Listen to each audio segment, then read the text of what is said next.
कि दरोगा का बाप है, दरोगा के बाप के जैसा वो बात करता है। उनकी पत्नी कहती है कि जब पति मरता है तब विधवा होती है महिलाएं, लेकिन मेरा पति रहते हुए मैं विधवा की जिंदगी मैं जी रही हूँ। हमारी जान जाएगी तो जाएगी, हम इस धरती को नहीं छोड़ेंगे। वो केस कर दिया, तुम केस कर दो, जेल ले जाओ, इससे हम घबराने वाले नहीं हैं। राजेश हंसदा की हत्या करके लाल झंडा का संघर्ष को रोक दोगे? ये लड़ाई कुछ गुंडे हैं उनके खिलाफ है, जिसने राजेश हंसदा की हत्या किया है। किया गया कि हम राजेश हंसदा के हत्यारों को गिरफ्तार करने के लिए, उनको जेल भेजने के लिए हम जो है पूरे बिहार के जिला मुख्यालय में प्रदर्शन करेंगे।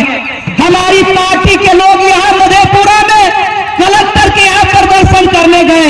हम 5 या 6 साथी डेलीगेशन मिलने गए और ये कलेक्टर लगता है कि दरोगा का बाप है, दरोगा के बाप के जैसा वो बात करता है कि आप जाइए, बात नहीं करेंगे।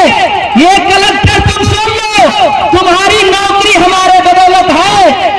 आज यहां से ट्रांसफर होकर के तुम चले जाओगे, लेकिन मधेपुरा का जो गरीब गुरबा लाल झंडा के लोग हैं, इस धरती को छोड़ करके जाने वाला नहीं है।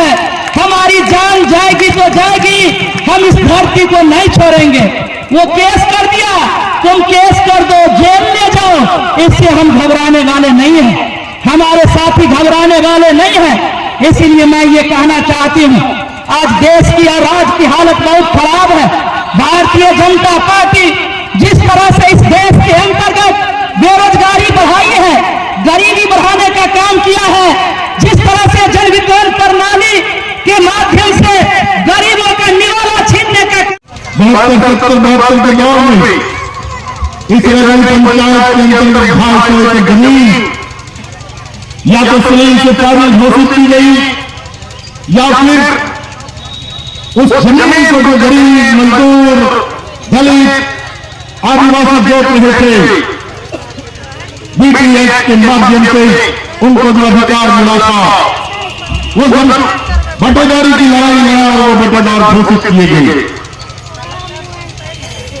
अब उस जमीन पर आज की तारीख में मुझे मालूम है 250 के गरीब लोग सिर से फाटे लेकर फाटे जमीन घोषित की गई थी।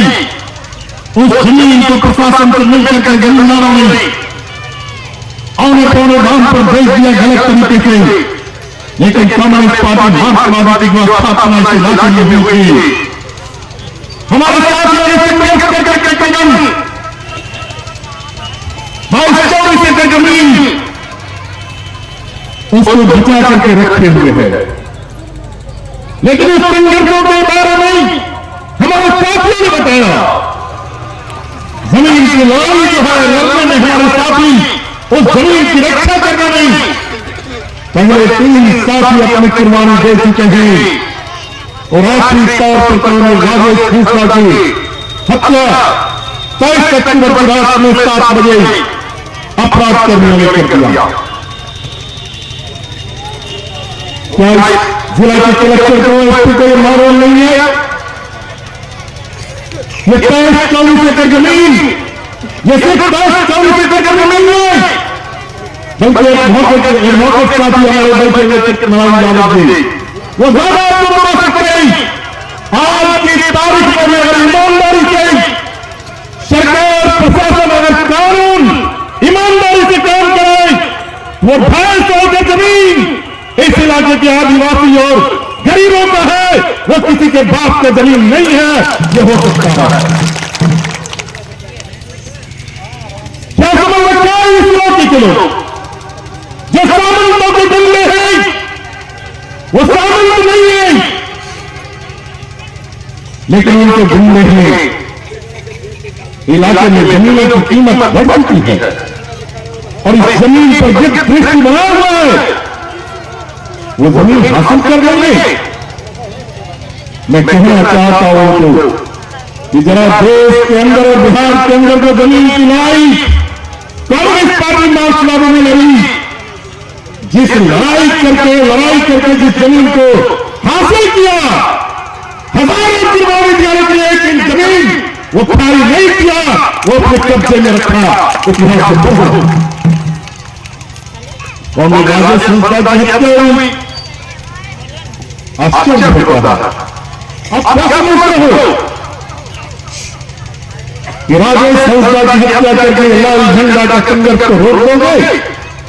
और यही तो सोचा था समस्तीपुर के अंदर एक साथी दो साथी की किरदारी नहीं, बल्कि मैं जहां से आता हूं, जहां से चुनाव जीतता हूं, 26 साथियों की कुर्बानी हमारे साथियों ने दिया।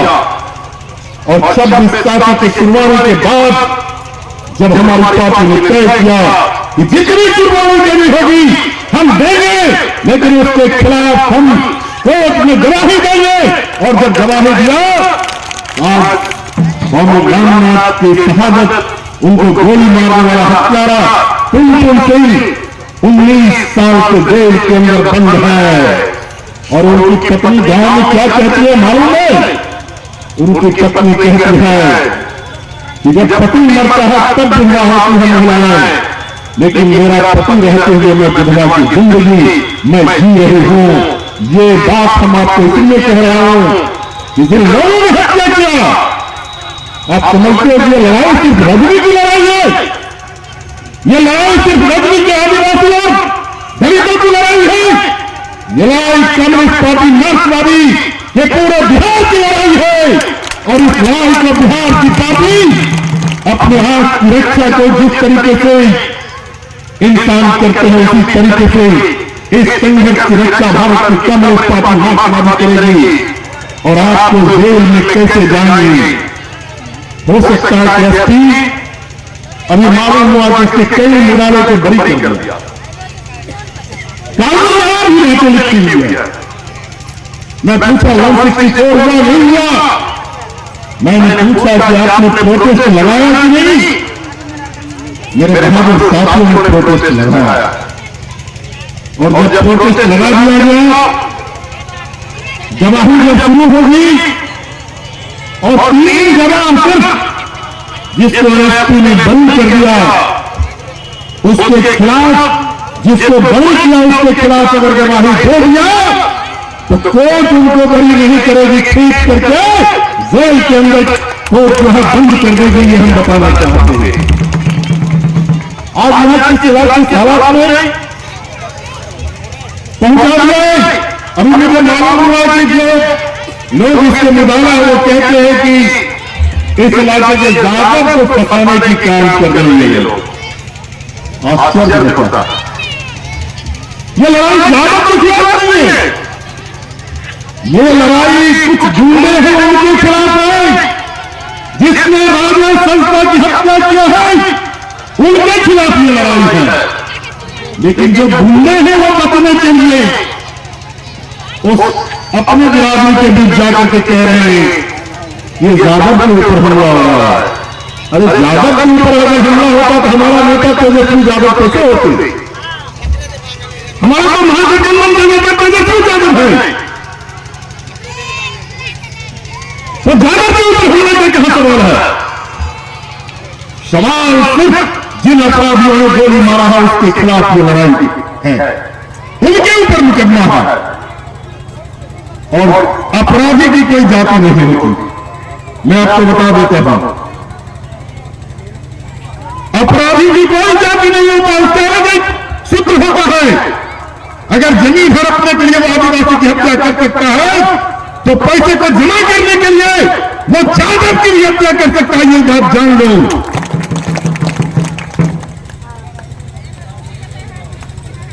यहां का पुलिस क्या समझ लिया? अभी बोल रहे थे रणधीर जी, वो कह रहे थे कलेक्टर एसपी, अरे सब दिन हो गए मधेपुरा में। मैं तो बोला अपने साथियों के साथ इस जमीन की लड़ाई का पूरा रिपोर्ट आप हमारे पास दीजिए। अगर बुद्धि नहीं तो बैठे हुए होते वो देख रहे हैं बिहार विधानसभा के अंदर। बिहार विधानसभा के अंदर जमीन के सवाल को जिस तरीके से पार्टी के द्वारा दिए हुए काम को मैं उठाता रहता हूं। और आप क्या है कलेक्टर साहब, आपका जो रेवेन्यू का जो प्रिंसिपल सेक्रेटरी होगा प्रधान सचिव, वो आकर के विधानसभा में खड़ा होकर के गिड़गिड़ाना शुरू करता है। और इसीलिए आप ज्यादा छटपटाइए नहीं, जरूरत पड़ेगा तो आपको भी बिहार विधानसभा में बुला करके खड़ा कर देंगे, यही कहना चाहते हैं। आपको भी कहना चाहते हैं गरीब लोग, मजदूर लोग, भूमि आदिवासी, हमारे पास खोने के लिए हमारे पास कुछ नहीं है, खोने के लिए हमारे पास कुछ नहीं है, पाने के लिए पूरी दुनिया है। इसीलिए एक राजेश का गया, मारा गया, लेकिन उनके मारे जाने के बाद वो सोच रहा था कि कोई नाम भिटाने करके इस इलाके में फिर से प्रतिरोध नहीं करेगा। आप आंख खोल करके देख लिया कि राजेश का रूप में हमारा साथी कैलाश खड़ा है। राजेश के रूप में आज इस मंच पर बोल करके गई है, निरंजन बैठे हुए हैं, रंगीला हंसता, जिसने कहा कि राजेश के सपनों को हम पूरा करेंगे, जब तक साथ रहेगा तब तक लड़ाई को लड़ेंगे। उन हत्याएं को अपराधियों को कहना चाहते कि सांस जब तक रहेगी तब तक तुम डरते रहोगे, इसलिए तुमको डरना।